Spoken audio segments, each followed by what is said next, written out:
In the spring of 1942, the Germans hauled the largest weapon ever built across occupied Europe on a 25-car train, stretching 1.5 miles long. It weighed 1,350 tons. It required 2,500 men just to lay the track and assemble it. Its shells weighed 7 tons each and could punch through 30 meters of earth and concrete. They built special semicircular railway tracks just so it could aim. All of this for one city. And what's wild is that this gun, as insane as it was, wasn't even the most effective weapon at the siege, not by a long shot. So today, we're covering the full story of the fall of Sevastopol, the strongest fortress on the Eastern Front, what it took to crack it open, and why the army that pulled it off was immediately destroyed by its own high command.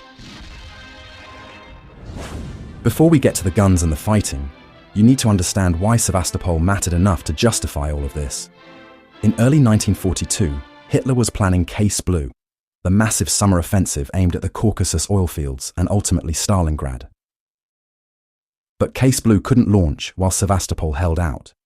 As long as Soviet forces controlled the city and its harbour, they had a major naval base on the Black Sea that threatened the entire southern flank of any German advance eastward. Soviet bombers operating from Crimea could reach the Romanian oil refineries at Ploiești, which were Germany's primary fuel source for the entire war effort. Lose Ploiești, and you lose the ability to run your tanks, your trucks, and your aircraft.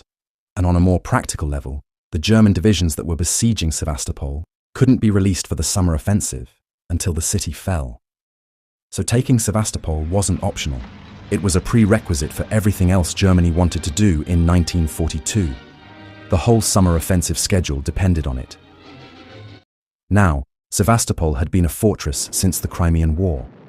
In 1855, the city held out for 345 days against the combined forces of Britain, France, Turkey, and Sardinia. The Soviets knew that history. By 1942, they'd spent months making it even stronger. Virtually the entire civilian population of around 180,000 people had been mobilized, blasting bunker and gun positions into solid rock, stringing barbed wire, digging anti-tank ditches, and laying thousands of mines across every approach. The terrain itself favored the defenders. Rocky hills, deep ravines, and dense scrubland funneled attackers into kill zones that Soviet artillery had registered months in advance. Every major intersection, every road junction, every open piece of ground that an attacker would need to cross had pre-plotted fire coordinates. The Soviet artillerymen didn't need to aim. They just needed the call sign, and they could drop shells exactly where they were needed. The forts were the real problem. Gigantic concrete fortifications dotted the landscape in concentric defensive belts. The outermost belt sat roughly 15 kilometers from the city center. Behind it was a second belt, and then the inner defenses around the city itself. Each fort was positioned to cover its neighbors with interlocking fields of fire, so even if you knocked one out, the forts on either side could still pour shells into any troops trying to exploit the gap. The Germans gave them code names because the Soviet designations were too long for quick radio traffic. Volga, Siberian, Lenin, Stalin, Molotov, Maxim Gorky. Fort Maxim Gorky, battery number 30, was the critical one. This was a modern fortress built in 1934 with twin 305mm armoured turrets that could fire over a range of 45 kilometres. Think about that for a second. Anything within 45 kilometres of that fort was in range of shells designed to sink warships. The concrete structure was 300 metres long, 40 metres wide, buried 3 stories deep into solid rock.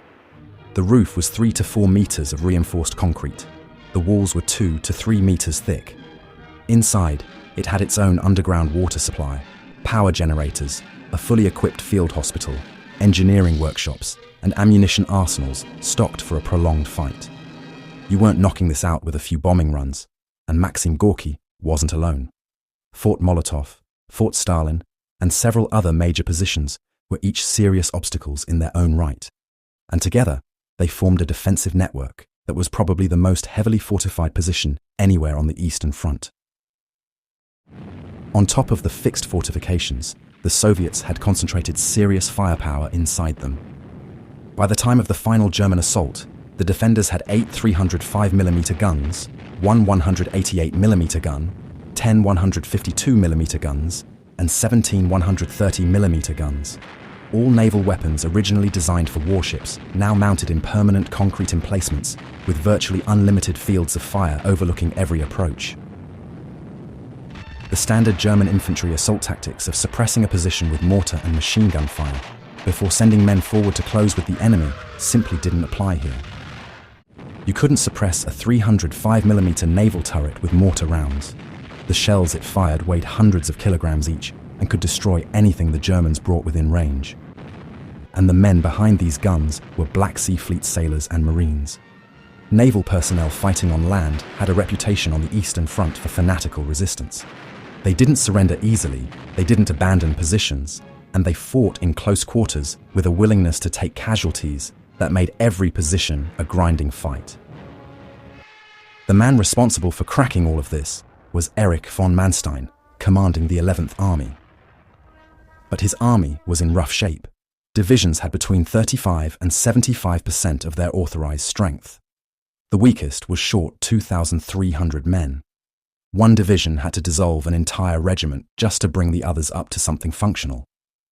Manstein was being asked to storm possibly the strongest fortress in the world with an army that couldn't survive a frontal bloodbath.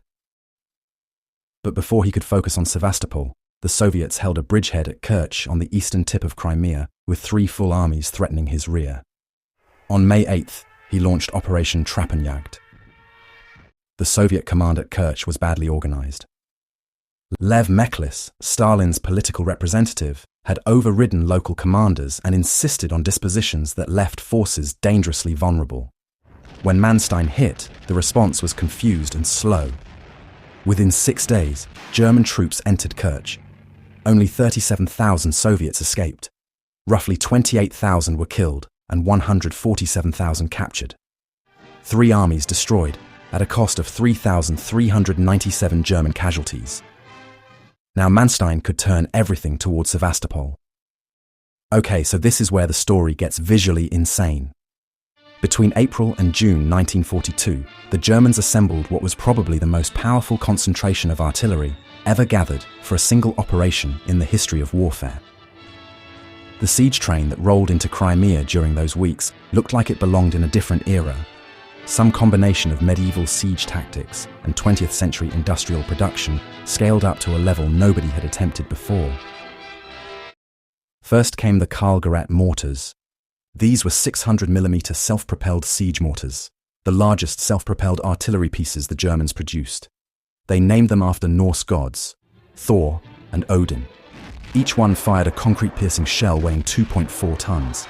These were purpose-built fortress killers. The shells were designed to penetrate heavy reinforced concrete before detonating, and they could crack open any gun emplacement the Soviets had built around Sevastopol. The Karl mortars had one significant advantage over railway guns.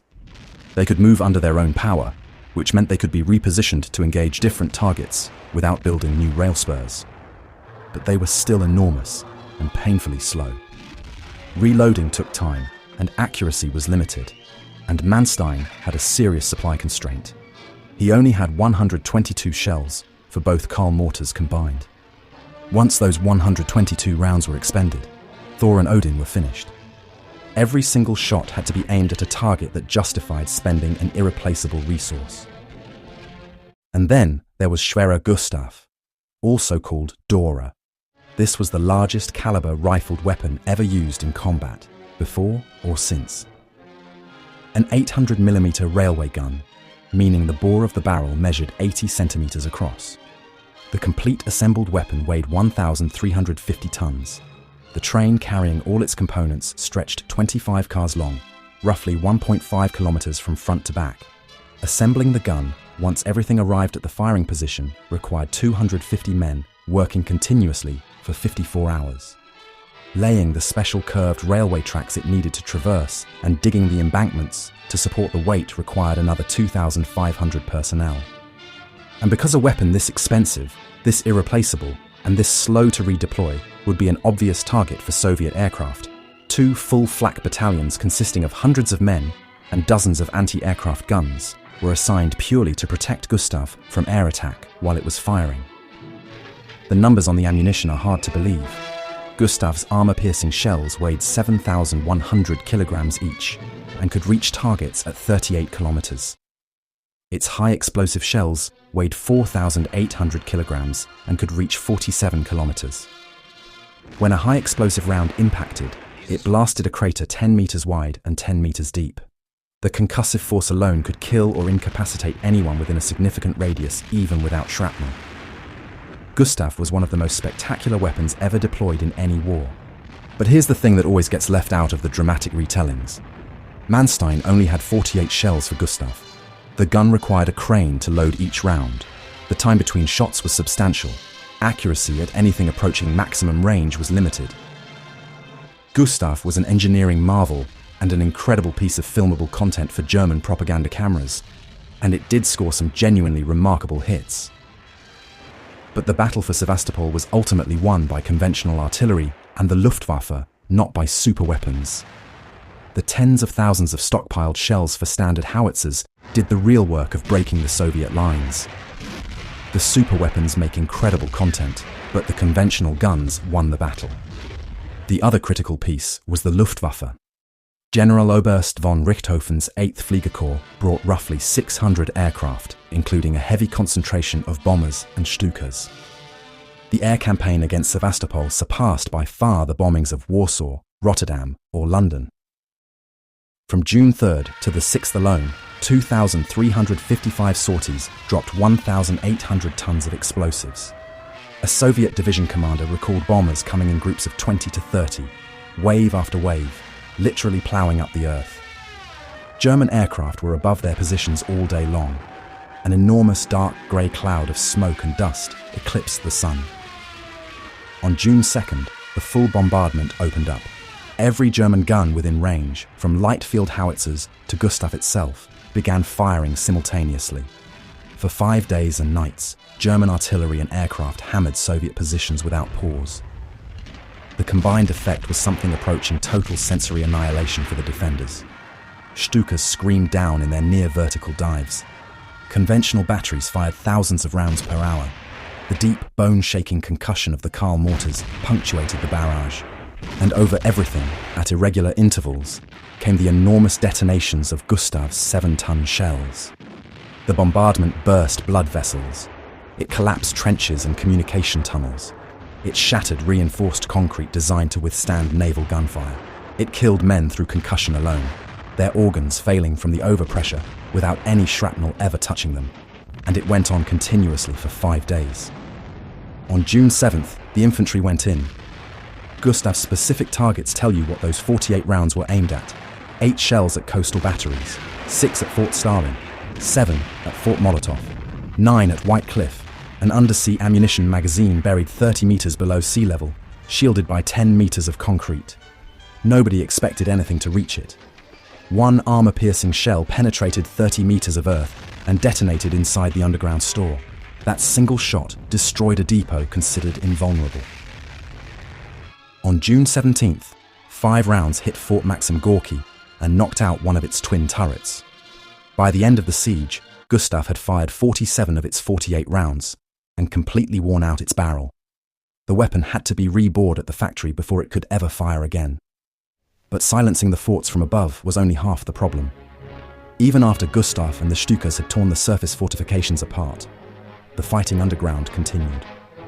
Fort Maxim Gorky's main guns were destroyed, but the garrison below refused to surrender. Soviet defenders answered German demands for capitulation by opening fire from every slit, ventilation shaft, and opening in the structure. Groups of defenders launched counterattacks through concealed exits and ventilation tunnels that the Germans hadn't mapped, appearing behind assault teams who believed they had already cleared the area. Inside the fort itself, the fighting went room by room, hallway by hallway. German sappers blew open reinforced steel doors with satchel charges, pressed themselves flat against the concrete walls, and threw grenades through the openings. The Soviets fired back from the darkness, threw grenades of their own, and contested every meter of corridor. It was close-quarters combat underground, in near-total darkness, filled with smoke and concrete dust, against men who knew the layout of every passage and had absolutely nowhere to retreat to. Clearing a single major fort could take days, even after its main armament had been destroyed.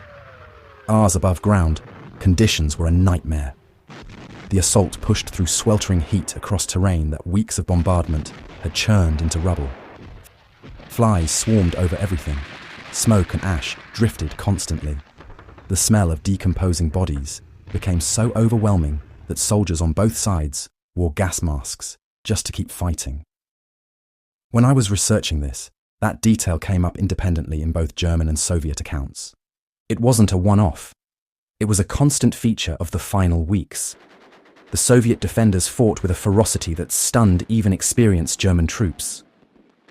In one incident, a political officer and 5 Black Sea Fleet sailors threw themselves onto German tanks with their last grenades to stop a breakthrough. The 5 sailors of Sevastopol became famous in Soviet wartime culture, commemorated in songs and poems for decades. That kind of sacrifice wasn't unusual during this siege. The naval infantry treated every position as a final stand. The German casualty rate reflected that reality every single day. By late June, Manstein faced one more problem. The 54th Corps had reached the northern shore of Severnaya Bay, the body of water dividing the city. On the far side, the Soviets had fortified the cliffs rising steeply from the southern shore, turning the natural rock faces into a defensive position that conventional assault couldn't crack. Going around would take time and expose his forces to flanking fire the entire way. So Manstein proposed something his own commanders thought was genuinely insane. A direct amphibious crossing in small assault boats under observed enemy fire, with men then fighting their way up cliffs and ravines on the opposite shore. His subordinates shook their heads. How could small boats get across open water against a dug-in enemy, and how would 6 men per boat fight their way up those heights? In the early hours of June 29, 130 small boats, each carrying 6 assault troops, set out across Severnaya Bay. A smokescreen laid by German artillery covered the crossing, while a concentrated barrage hit every identified Soviet position on the southern cliffs. The Soviets, who had been expecting a ground approach around the bay, were caught almost completely off guard by the direct water crossing. The assault troops made it across, established a beachhead on the southern shore, and fought their way up the ravines. The last major Soviet defensive line was breached. And then the commanders left. General Petrov, who had organized the defense for months, was evacuated by submarine on the night of June 30th. Admiral Oktyabrski, commanding the Black Sea Fleet, was flown out on July 1st. Other senior officers followed over the next day. Stalin had ordered the evacuations. From a strategic perspective, experienced commanders were worth more to the Soviet war effort, alive and leading future operations, than dying in a fortress that was already lost. But the practical effect on the men left behind was devastating. When word spread through the garrison that the generals were gone, organized resistance didn't just weaken, it collapsed. The evacuation sent an unmistakable signal. The high command had given up on Sevastopol. The men holding the line understood what that meant.